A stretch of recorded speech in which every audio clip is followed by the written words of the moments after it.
प्यारे बच्चों, जब तुम्हें बहुत ज़्यादा खुशी मिलती है तो ऐसे में तुम क्या करते हो? बताओ बताओ जरा। मुझे मालूम है कि तुम कहोगे कि जब तुम बहुत ज़्यादा खुश होते हो तो हमारा मन नाचने को करता है। यानी कि एक बात तो तय है कि खुशी में हम नाचते हैं, और दूसरी तरह यही बात ऐसे भी कह सकते हैं कि नाचना हमें खुशी देता है। शायद तुमने गोल गोल चक्करदार घूमते हुए चाई माई खेल खेला होगा। हो सकता है नहीं खेला हो, मगर मैंने तो ये खेल अपने बचपन में खूब खेला है। तुम्हें बता दें कि इसी तरह भारत के एक प्रसिद्ध शास्त्रीय नृत्य में भी गोल चक्करदार घूमने की क्रिया होती है। जानते हो इस नृत्य का नाम क्या है? इस नृत्य को कथक कहते हैं। इसी कथक नृत्य को करने वाले भारत के एक बहुत बड़े नृत्य गुरु रहे हैं, जिनका नाम है बिरजू महाराज। आज हम इन्हीं नृत्य गुरु पद्म विभूषण बिरजू महाराज जी के बारे में जानेंगे, जिनसे आप जैसे बच्चे तनुश्री, माणिक और श्रेया ने बातचीत की थी। बच्चों के प्रश्न कुछ इस प्रकार से थे। सुना है आपका बचपन संघर्षों से भरा हुआ था। अपने बचपन के बारे में कुछ बताएंगे? आपने कथक किससे सीखा? क्या पढ़ाई या दूसरे कामों के साथ संगीत और नृत्य जारी रखना संभव है? बच्चों, एक जमाना था कि जब बिरजू महाराज छोटे नवाब कहलाते थे। उनकी हवेली के दरवाजे पर सिपाही पहरा दिया करते थे, लेकिन उनके पिताजी के निधन के बाद उनके घर की स्थितियां बदलने लगीं। उनके घर में आर्थिक तंगी आ गई। ऐसी तंगी आई कि कभी कभी उनके घर में खाने के लिए भी कुछ नहीं होता था। जीवन में ऐसे उतार चढ़ाव आते हैं। कहावत भी है कि कभी घी घना, कभी मुट्ठी भर चना और कभी वो भी मना।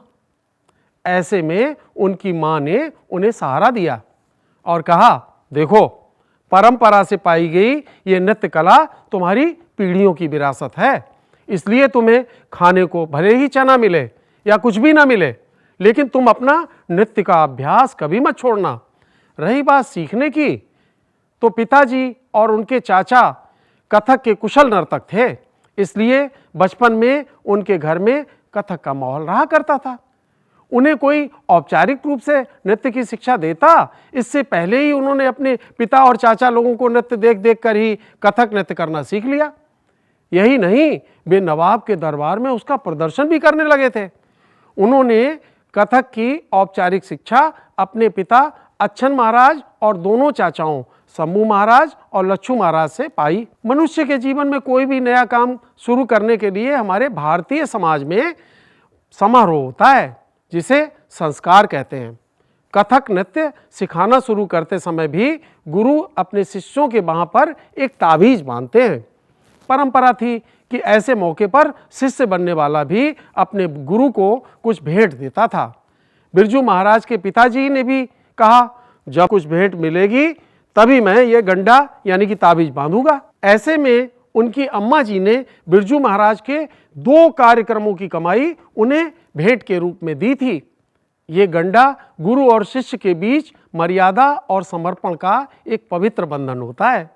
कभी थोड़े से आकर्षण में लोग शौक में सीखने तो आ जाते हैं, उनमें सच्ची लगन और समर्पण का भाव नहीं होता, तो वे फिर इसे बीच में छोड़कर चले जाते हैं। इसलिए बिरजू महाराज ने इस परंपरा को अपने समय में थोड़ा सा बदल दिया था।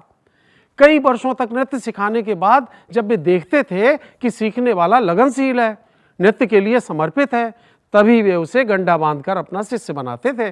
पढ़ाई और दैनिक जीवन के अपने दूसरे काम करने के साथ साथ अपने शौक, संगीत और नृत्य का अभ्यास भी जारी रखा जा सकता है। क्यों नहीं, जरूर जारी रखा जा सकता है। बिरजू महाराज अपने नृत्य करने के साथ साथ गाते और बजाते भी थे। नृत्य नाटकों के लिए संगीत भी तैयार करते थे।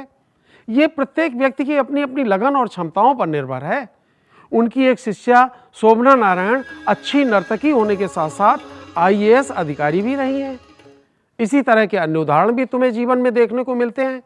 अगर अपने आसपास की दुनिया में देखोगे तो तुम्हें भी ऐसे उदाहरण दिख जाएंगे जो हरफन मौला हैं, मल्टीटास्कर हैं, यानी कि उन्हें अनेक कार्यों को एक साथ कुशलतापूर्वक करने में महारत हासिल है। अब बच्चों ने उनसे आगे और प्रश्न पूछे जो इस प्रकार थे।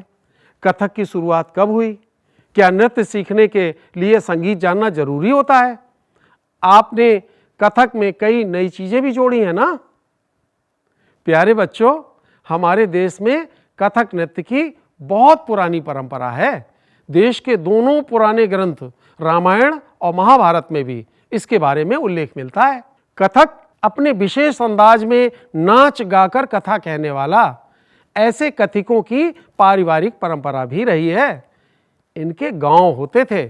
कभी कथक के लखनऊ घराने के लोगों के बनारस और इलाहाबाद के बीच में हरिया गांव में 989 घर हुआ करते थे। कोई जाए तो आज भी देखे कि कथिकों का एक तालाब अभी भी उस गांव में है। वहां एक बैरगिया नाला भी है, जहां के बारे में एक मशहूर कहानी कही जाती है, जो बहुत पहले उत्तर प्रदेश राज्य के पाठ्यक्रम में भी हुआ करती थी, जिसे मेरे बाबा जी मुझे सुनाया करते थे। एक बार 9 कथिक उस बैरगिया नाला के पास से गुजर रहे थे, तभी उन्हें 3 डाकुओं ने घेर लिया, जिन्हें देखकर वे कथिक डर गए। मगर फिर उन्होंने एक उपाय निकाला और अपना कथिक नृत्य करना शुरू कर दिया।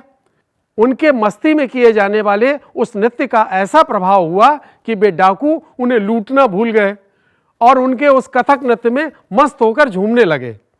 तब से लोगों के बीच में ये पंक्तियां प्रचलन में आ गईं कि बैरगिया नाला जुलुम जोर, बैरगिया नाला जुलुम जोर, 9 कथिक नचावें 3 चोर, जब तबला बाजे धीन धीन, तब एक एक पर 3 3। इसी लखनऊ घराने के बाद जयपुर घराना, बनारस घराना और फिर रायगढ़ घराने तक कथक नृत्य का विस्तार होता चला गया। जिस तरह नाट्य कला अनेक कला विधाओं का समुच्चय है, यानी कि मिला जुला रूप है, उसी प्रकार ये गाना, बजाना और नाचना तीनों ही संगीत का हिस्सा हैं। जिस तरह संगीत में एक तरह की लय होती है ना, उसी तरह हमारे जीवन की हर गतिविधि में एक आंतरिक लय होती है। जीवन के संतुलन को बनाए रखने के लिए ये लय बहुत जरूरी होती है। वास्तव में नृत्य करना एक तरह से अदृश्य शक्ति को स्वयं में आमंत्रित करने के समान है। हमारा ये शरीर हमारे ध्यान और तपस्या का साधन है। अगर हमें सुर ताल की समझ है, लय की समझ है, तो हम पकड़ लेंगे कि इसमें कहाँ गड़बड़ी है। जैसे घास काटने वाला घास को हाथ में पकड़कर उस पर हंसिया मारता है ना, फिर घास हटाता है, फिर हंसिया मारता है, तो इस मारने और हटाने की लय में जरा भी गड़बड़ हुई ना, तो उसका हाथ घायल हो जाएगा। हाँ, बिरजू महाराज ने कथक नृत्य में अपनी तरफ से कुछ नई चीजें जोड़ी भी हैं। लोगों के खड़े होने के अंदाज और उनकी भाव भंगिमा को अपने कथक के प्रस्तुतिकरण में शामिल किया है। उनके लिए वे तीनों लोग गुरु थे। गुरुर ब्रह्मा, गुरुर विष्णु, गुरुर देवो महेश्वरा, यानी ब्रह्मा विष्णु महेश जैसे थे उनके गुरु।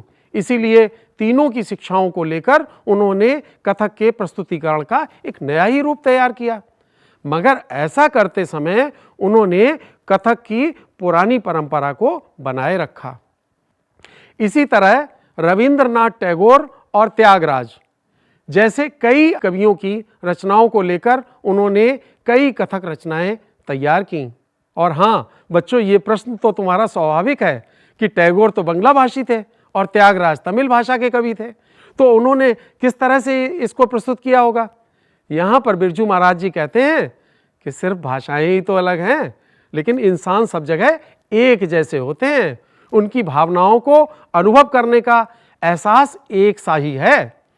एक बार वे फ्रांस में कृष्ण और यशोदा मैया पर आधारित कथक नृत्य नाटिका कर रहे थे।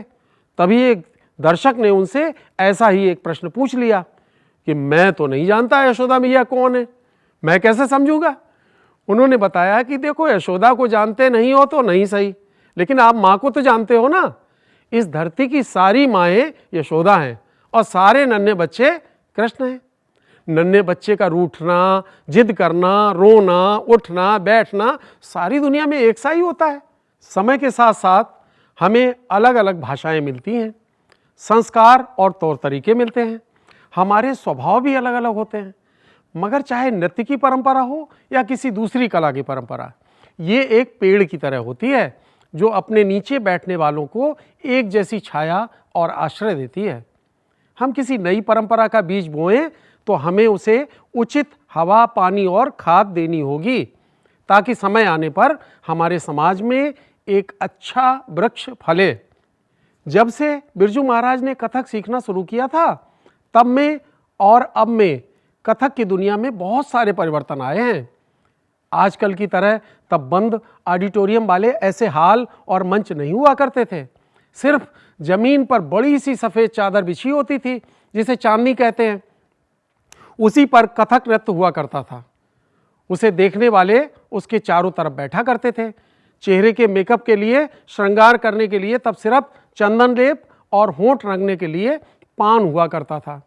और नाचने वाले विस्तार से कथा का ऐसा वर्णन करते थे कि देखने वाले के सामने पूरा का पूरा दृश्य हूबहू साकार हो जाता था, जैसे उनके सामने ही वो घटना घटित हो रही हो। मगर आज के समय में अब सिर्फ बात कह दी जाती है और बाकी उसे दर्शकों की कल्पना पर छोड़ दिया जाता है, जिसे वे अपने अपनी क्षमता के अनुसार सोच लेते हैं। बच्चों की जिज्ञासा के अगले प्रश्न ये थे, आपने गाना बजाना और नाचना कब शुरू किया? लोक नृत्य और शास्त्रीय नृत्य में क्या अंतर है? इस समय भारत में शास्त्रीय नृत्य की क्या स्थिति है? बिरजू महाराज जब बहुत छोटे थे, तभी उन्होंने घर में रखे तबलों को पीटना शुरू कर दिया था। एक बार उनके चाचा ने जब उन्हें ऐसा करते देखा तो कहा, वाह, लड़के के हाथ में तो लय है। फिर जब वे 5 साल के हुए तो हारमोनियम पर लहरा बजाने लगे। उन दिनों वे सबके मनोरंजन के लिए फिल्मी गीत भी खूब गाते थे। उन्हीं गीतों पर नाचते भी थे।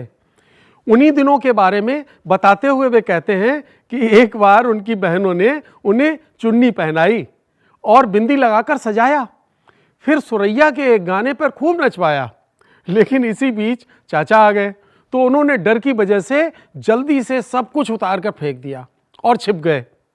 प्यारे बच्चों, इस घटना को सुनकर जरूर तुम्हें भी अपने जीवन की कोई शरारत याद आ गई होगी। प्यारे बच्चों, हमारे देश के आम जन जब सारे दिन के काम की थकान के बाद शाम को जमा होते हैं, तो अपनी खुशी के लिए समूह में नृत्य करते हैं।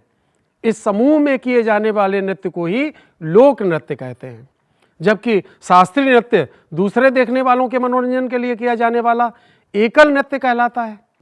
इसमें खास तरह की शैली, नियम और रूप का निर्धारण होता है। पहले के समय में कथा कहने वाला भी लोक नर्तक हुआ करता था। और रही बात भारत में शास्त्रीय नृत्य की, तो वर्तमान स्थिति की, तो बिरजू महाराज का कहना था कि पहले की तुलना में शास्त्रीय नृत्य की लोकप्रियता आज बढ़ी है। वे कहते हैं कि शोर वाले संगीत और नृत्य को सुनो और देखो, मगर अपनी परंपरा की गहराई को भी समझो, उसे दिल से अनुभव करो। बच्चों के अगले प्रश्न थे, कर्नाटक और हिंदुस्तानी शैली के संगीत की तरह क्या दक्षिण और उत्तर के नृत्य में भी अंतर है? और दूसरा प्रश्न था कि खाली समय में आप क्या करते हैं? अगर कोई बच्चा गाना बजाना या नृत्य करना सीखना चाहे और उसके घर के लोग न चाहते हों, तो ऐसे में क्या करना चाहिए? तो आइए सुनते हैं कि बिरजू महाराज ने क्या कहा। हाँ, तो बच्चों, हमारे देश के कर्नाटक शैली के संगीत और हिंदुस्तानी शैली के संगीत में भी अंतर होता है। इसी तरह दक्षिण और उत्तर भारत के नृत्य में भी अंतर होता है। कथक, भरतनाट्यम, कुचिपुड़ी, कथकली, मोहिनीअट्टम, ओडिसी और मणिपुरी, ये हमारे देश के शास्त्रीय नृत्यों की प्रमुख शैलियां हैं। इनके संगीत में और गाने के ढंग में भी अंतर है। जहां कथक नृत्य की भाव भंगिमाओं को दैनिक जीवन से लिया जाता है, वहीं भरतनाट्यम नृत्य में ये भाव भंगिमाएं मूर्तिकला से ली गई हैं। भरतनाट्यम में दोनों भावों का प्रयोग होता है, जबकि कथक में इनका प्रयोग बारी बारी से होता है। ओडिसी और मणिपुरी नृत्य में कोमलता है, कथकली के प्रदर्शन में ओज होता है। कथक में ये दोनों हैं, यानी कि कोमलता और ओज ये दोनों ही होते हैं। कथक नृत्य में गर्दन को दीपक की लौ के समान हौले से हिलाया जाता है। इसी तरह घूंघट को पकड़ने या उठाने में भी उंगलियां बहुत धीरे से हिलाई जाती हैं। बिरजू महाराज याद करते हैं कि जरा भी जोर से उंगलियां हिली नहीं कि चाचा जी तुरंत टोकते थे, घूंघट उठा रहे हो या तंबू को। अपने खाली समय का उपयोग कैसे करते हैं पूछने पर वे कहते हैं कि मैं खाली तो होता ही नहीं हूं, यहां तक कि मैं नींद में भी हाथ चलाता रहता हूं। प्यारे बच्चों, ये नींद में हाथ चलाने की बात पर मुझे एक घटना याद आ गई। एक बार मैं पारसी थिएटर के ज़माने के मशहूर कलाकार मास्टर फिदा हुसैन नरसी के साथ राष्ट्रीय नाट्य विद्यालय के सभागार में बैठा पारसी नाटक रुस्तम और सोहराब देख रहा था। मेरे साथ राष्ट्रीय नाट्य विद्यालय के निदेशक राम गोपाल बजाज और नाटक की निर्देशक हेमा सिंह थीं। बीच नाटक में राम गोपाल बजाज जी ने मेरा ध्यान मास्टर फिदा हुसैन नरसी की ओर दिलाया कि वे नाटक में बजने वाले संगीत पर अपने घुटनों पर उंगलियां बजाकर ताल दे रहे थे, जबकि उस अंधेरे में इसे कोई देखने वाला नहीं था।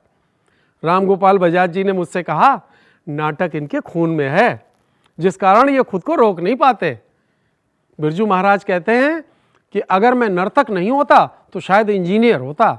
मुझे हमेशा मशीन या यंत्र खोलकर उसके कल पुर्जे देखने की जिज्ञासा होती है।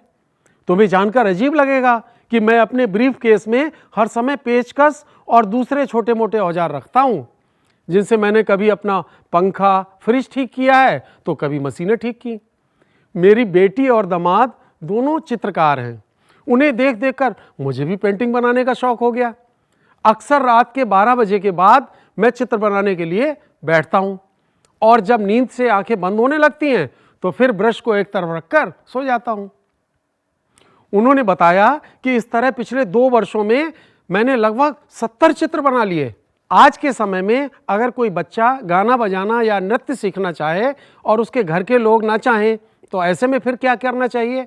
ये पूछने पर वे कहते हैं कि मैं आज के माता पिताओं से अनुरोध करता हूँ कि अगर आपके बच्चे की रुचि है तो उसे लय के साथ खेलने दें। जैसे अन्य दूसरे खेल हैं, वैसे ये नृत्य भी तो एक खेल है। इसमें बहुत कुछ सीखने को मिलता है। इस खेल की दुनिया में संतुलन, समय का अंदाजा व सदुपयोग बच्चे की जिंदगी के लिए बहुत महत्वपूर्ण है। बच्चों ने फिर आगे पूछा, आपके परिवार में लड़कियों ने कथक नहीं सीखा, क्यों? ये पूछने पर वे बताते हैं कि हालांकि मेरी बहनों को कथक नहीं सिखाया गया, मगर मैंने अपनी बेटियों को खूब सिखाया है।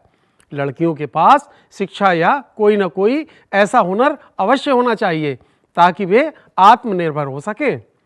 हुनर ऐसा खजाना है जिसे कोई छीन नहीं सकता और वक्त पड़ने पर बहुत काम आता है। प्यारे बच्चों, इस बातचीत के अंत में बिरजू महाराज जी ने एक प्रश्न आप लोगों से भी किया है कि बच्चों, क्या तुम लोग संगीत सीखते हो? यदि नहीं तो जरूर सीखो। मन की शांति के लिए ये बहुत जरूरी है। लय हमें अनुशासन सिखाती है, जीवन का संतुलन सिखाती है। नाचने, गाने और बजाने वाले लोग एक दूसरे के साथ तालमेल बैठाकर एक नई रचना करते हैं। इसी सुर और लय की समझ से हमें एक दूसरे का सहयोगी बनकर अपने लक्ष्य की ओर बढ़ने की प्रेरणा मिलती है। तो प्यारे बच्चों, आशा है कि कथक के गुरु बिरजू महाराज से हुई ये बातचीत आप सबको बहुत अच्छी लगी होगी। संगीत तो सभी को अच्छा लगता है, मगर सिर्फ अच्छे लगने से बात नहीं बनने वाली। अपने लक्ष्य को, अपनी खुशी को पाने के लिए तुम्हें कलाओं के करीब जाना होगा, इन्हें सीखना होगा, ताकि इससे तुम्हारे जीवन में सुर और लय की समझ आए, संतुलन आए और लक्ष्य की ओर बढ़ने की प्रेरणा मिले। तो आज का पाठ हम यहीं पर समाप्त करते हैं। प्यारे बच्चों, नमस्कार।